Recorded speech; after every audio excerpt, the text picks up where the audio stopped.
प्यारे दोस्तों, guidance corner में आपका स्वागत है।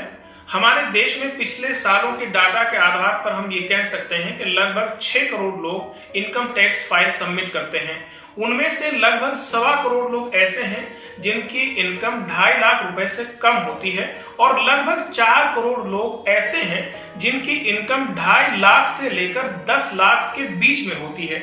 और इस वर्ग का ज्यादातर तबका वो है जो नौकरी पेशा लोग हैं। तो आज का हमारा वीडियो उन्हीं लोगों को समर्पित है। हालांकि ऐसी बात नहीं है, दूसरे लोग भी इससे फायदा उठा सकते हैं, लेकिन हमने 2.5 लाख से लेकर 10 लाख की रेंज में आने वाले जो टैक्स पेयर हैं उनके लिए ये वीडियो खास तौर से तैयार किया है। उनमें से हमने ज्यादातर को ऐसा देखा है कि उनकी जानकारी के अभाव में वो लोग अपना टैक्स फॉर्म किसी दूसरे से फाइल कराते हैं, टैक्स फाइल सबमिट कराते हैं और उसके एवज में वो कई सौ रुपए तक दे देते हैं। लेकिन मुझे पूरा विश्वास है, अगर आप इस वीडियो को आखिर तक देखेंगे तो इस वीडियो को देखने के बाद आप अपना टैक्स का फॉर्म खुद सबमिट कर सकेंगे। ये वीडियो हमने कई पार्ट्स में डिस्ट्रीब्यूट किया है। पहला पार्ट इसमें हमने रखा है कि जो टैक्स रिजीम है हमारे यहाँ, यानी एक ओल्ड टैक्स रिजीम है और दूसरा न्यू टैक्स रिजीम है, उसके बारे में आपको जानकारी देना। वीडियो का दूसरा पार्ट आप आयकर विवरणी यानी आयकर आगणन प्रपत्र किस तरीके से आप तैयार करते हैं उसका एग्जाम्पल देकर हम समझाएंगे। तीसरे पार्ट में हमने आयकर की गणना टैक्स कैलकुलेशन कैसे करते हैं ओल्ड टैक्स रिजीम के हिसाब से बताएंगे और अगले पड़ाव में न्यू टैक्स रिजीम के आधार पर आप टैक्स कैलकुलेशन किस तरीके से कर सकते हैं वो बताएंगे और लास्ट में दोनों टैक्स रिजीम के हिसाब से आप टैक्सेशन में किस तरीके से फायदा उठा सकते हैं उनकी तुलना करके हम बताएंगे। तो चलिए वीडियो शुरू करते हैं। हमारे यहाँ हमारे देश में 2019 के बजट में जो टैक्स रिजीम लागू किया गया था, एक वो ओल्ड टैक्स रिजीम है और 2020 के बजट में उन लोगों को खास तौर से ध्यान में रखते हुए जो बचत नहीं कर पाते हैं एक न्यू टैक्स रिजीम लॉन्च किया गया। तो उन दोनों के बारे में हम आपको जानकारी दे रहे हैं। ओल्ड टैक्स रिजीम में क्या था, उसमें 4 स्लैब थे, यानी 0 से लेकर 2.5 लाख तक कोई टैक्स नहीं था। 2.5 लाख से 5 लाख तक 5% टैक्स था और 5 लाख से 10 लाख तक 20% टैक्स स्लैब था डायरेक्ट, और 10 लाख के ऊपर जिनकी इनकम थी उनके लिए 30% टैक्स का प्रावधान किया गया था। इसकी एक महत्वपूर्ण बात यह थी, अगर किसी एम्प्लॉय की जो इनकम है वो केवल 5 लाख से कम है तो उसे धारा 87A के तहत ये छूट दी गई थी कि उससे कोई टैक्स नहीं लिया जाएगा। यानी कि जो 12-12.5 हजार रुपए 5 लाख तक टैक्स बन रहा था 5% के हिसाब से, तो वो भी उससे नहीं लिया जाता। लेकिन अगर आपकी इनकम 5 लाख से 1,000 रुपए भी ज्यादा है तो फिर आपको वो टैक्स पूरा पे करना होगा। अगर हम न्यू टैक्स रिजीम की बात करते हैं जो 2020 में लॉन्च किया गया, तो उसके हिसाब से उसमें टैक्स रेट कम किए गए और जो पीछे हमने अभी बताया 4 स्लैब थे उन स्लैब्स की संख्या बढ़ा दी गई। 2.5 लाख के उसमें स्लैब किए गए, जैसा 0 से 2.5 लाख तक 0, 2.5 लाख से 5 लाख तक 5% और 5 लाख से 7.5 लाख तक 10% और 7.5 लाख से 10 लाख तक 15% और 10 लाख से 12.5 लाख तक वही 20% और 12.5 से 15 लाख तक 25% और 15 लाख से ऊपर जिनकी इनकम है उनके लिए 30% टैक्स का प्रावधान किया गया। अब यहाँ महत्वपूर्ण बात यह है कि जो आप ओल्ड टैक्स रिजीम है उसमें एग्जम्पशंस और बहुत सारे डिडक्शंस हैं, यानी कटौतियां हैं, लेकिन जो न्यू टैक्स रिजीम है उसमें कोई कटौती नहीं है। अगर हम ओल्ड टैक्स रिजीम की बात करते हैं तो एक महत्वपूर्ण बात यह भी है कि जो सैलरीड पर्सन्स हैं यानी जो नौकरी पेशा लोग हैं उनके लिए ये सहूलत है कि वो हर साल टैक्स रिजीम अपने हिसाब से चुन सकते हैं। यानी कि अगर आपने इस साल ओल्ड टैक्स रिजीम से टैक्स पे किया है, यानी कि आपने इस साल बचत की थी तो ओल्ड टैक्स रिजीम से आपने पे किया है, हो सकता है अगले साल आप किसी कारणवश अगर बचत नहीं कर पाते हैं तो जरूरी नहीं कि आप ओल्ड टैक्स रिजीम के हिसाब से ही पे करेंगे, आप न्यू टैक्स रिजीम के हिसाब से भी पे कर सकते हैं। यानी ये सहूलत सिर्फ नौकरी पेशा लोगों के लिए ही है। अगर आप बिजनेस में हैं तो आपके लिए ये बाध्यता है कि जो टैक्स रिजीम आपने एक बार सिलेक्ट किया है, जब तक कोई विधि में परिवर्तन ना हो तब तक आप उसी टैक्स रिजीम के हिसाब से पे करेंगे। अब हम ओल्ड टैक्स रिजीम की बात करते हैं। देखिएगा, ओल्ड टैक्स रिजीम में आपको सबसे पहले अपनी जो कुल आय है सभी स्रोतों से, अच्छा एक चीज और, आपने 10th क्लास में टैक्सेशन पढ़ा होगा, आप सभी लोग पढ़े लिखे हैं, तो टैक्सेशन हमें कराधान वहां सिखाया गया था, लेकिन जब खुद का टैक्सेशन करने की नौबत आती है तो हम लोग उसे भूल चुके होते हैं और फिर हम तरह तरह की दूसरी परेशानियों में मुब्तला हो जाते हैं। तो हम उसी टैक्सेशन के बारे में बता रहे थे।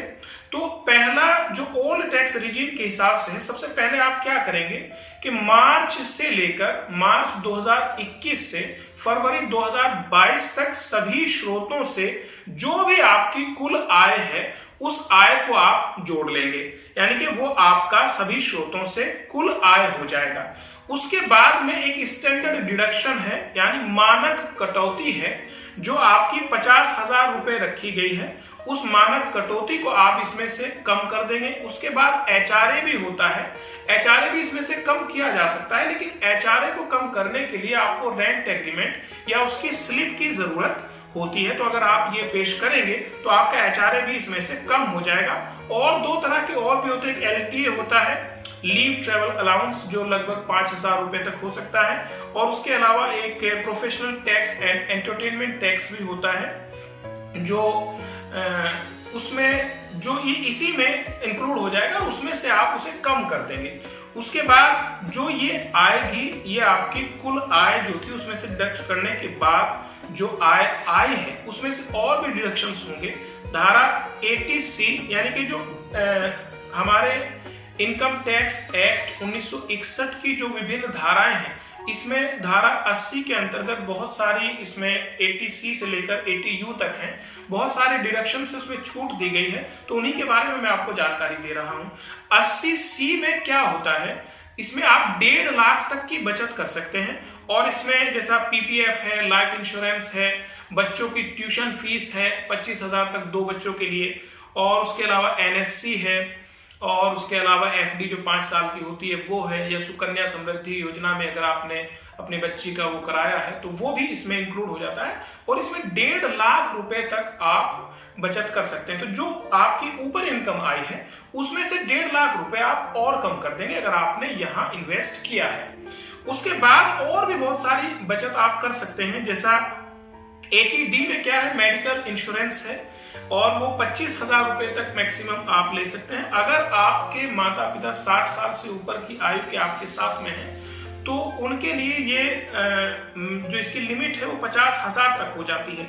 80CCD1, यानी कि अगर आपका एनपीएस कट रहा है तो वो आप इसमें ले सकते हैं। जो 14% आपका पैसा कट रहा है वो इसमें इंक्लूड हो सकता है, लेकिन उसकी एक सीमा है, 50,000 से ज्यादा आप इसमें शो नहीं कर सकते। अगर हायर एजुकेशन लोन लिया है आपने 80E के तहत तो उसका जो इंटरेस्ट है वो भी आप इसमें कम करा सकते हैं। और अगर आपने होम लोन लिया है 80EEE के तहत, उसमें आप होम लोन का जो इंटरेस्ट है वो भी इसमें डिडक्ट हो सकता है। और उसके बाद अगर आपने डोनेशन दिया है 80G के तहत किसी एनजीओ को या प्रधानमंत्री राहत कोष या मुख्यमंत्री राहत कोष में अगर आपने दान दिया है तो वो दान भी इसमें कम हो सकता है। और इसके अलावा 80TTA और TTB, ये एक एक्ट की जो धाराएं हैं, उसमें आप जो सेविंग अकाउंट आपका है उसमें जो आपको इंटरेस्ट मिलता है एक साल में 10,000 रुपए तक आप उसे भी कम कर सकते हैं। तो इस तरीके से आपने देखा है, ये सारी बचत अगर आपने की है तो ये उस जो ऊपर इनकम आपकी बची थी उसमें से आप इसे घटा देंगे। अब इन सबको घटाने के बाद जो आपकी आय बचती है, जो शेष आय है, एक्चुअल में वो कर योग्य आय है, और उसी पर आप आयकर की गणना करेंगे उसी हिसाब से जिससे हमने बताया है। आगे हम कैलकुलेट करके भी बताएंगे। और उसके बाद में इस पे जो सेस लगता है शिक्षा एवं स्वास्थ्य उपकर 4% का, यानी जो टैक्स आएगा उस पर भी 4% और सेस लग जाएगा। तो इस तरीके से जो आयकर था उसे और सेस को जोड़कर आपको जो देय आयकर है वो आ जाएगा। इस तरीके से ये हमने ओल्ड टैक्स रिजीम में जो छूट आप ले सकते थे, जो कटौती आप कर सकते थे, उसकी बात की। लेकिन अगर हम न्यू टैक्स रिजीम की बात करते हैं तो न्यू टैक्स रिजीम में कोई भी डिडक्शन नहीं है, कोई एग्जम्पशन नहीं है। यानी कि अगर आपकी तनख्वाह 10 लाख है तो 10 के 10 लाख पर आपको टैक्स देना होगा। यानी जो स्टैंडर्ड कटौती है वो भी यहाँ नहीं होती, कोई कटौती किसी तरह की यहाँ नहीं होती है। तो वीडियो असल में ज़्यादा लंबी हो जाती, तो इसलिए हमने आयकर आगणन प्रपत्र कैसे तैयार करना है, ओल्ड टैक्स रिजीम से इनकम टैक्स कैलकुलेशन कैसे करनी है, न्यू टैक्स रिजीम से कैलकुलेशन कैसे करनी है, ओल्ड और न्यू टैक्स रिजीम की तुलना हमने करके दिखाई है कि कौन सा आपके लिए बेहतर हो सकता है। तो इन सभी वीडियोज़ की छोटी छोटी वीडियो बनाई है, उनके लिंक डिस्क्रिप्शन में दिए हुए हैं। आप चाहें तो उन्हें डिस्क्रिप्शन की हेल्प से वहाँ तक पहुँच के देख सकते हैं। और आप डायरेक्ट भी अगर YouTube पे जाकर गाइडेंस कॉर्नर डालेंगे तो ये चैनल आ जाएगा और इस चैनल पे ये सारी वीडियोस आपको मिल जाएंगी। अगर ये वीडियोस आपके लिए फ़ायदेमंद है तो इन्हें दूसरों तक पहुंचाइए, यानी शेयर कीजिए। और इस तरह की दूसरी गाइडेंस से रिलेटेड वीडियोस देखने के लिए इस चैनल को सब्सक्राइब कीजिए। बहुत बहुत शुक्रिया। जय हिंद।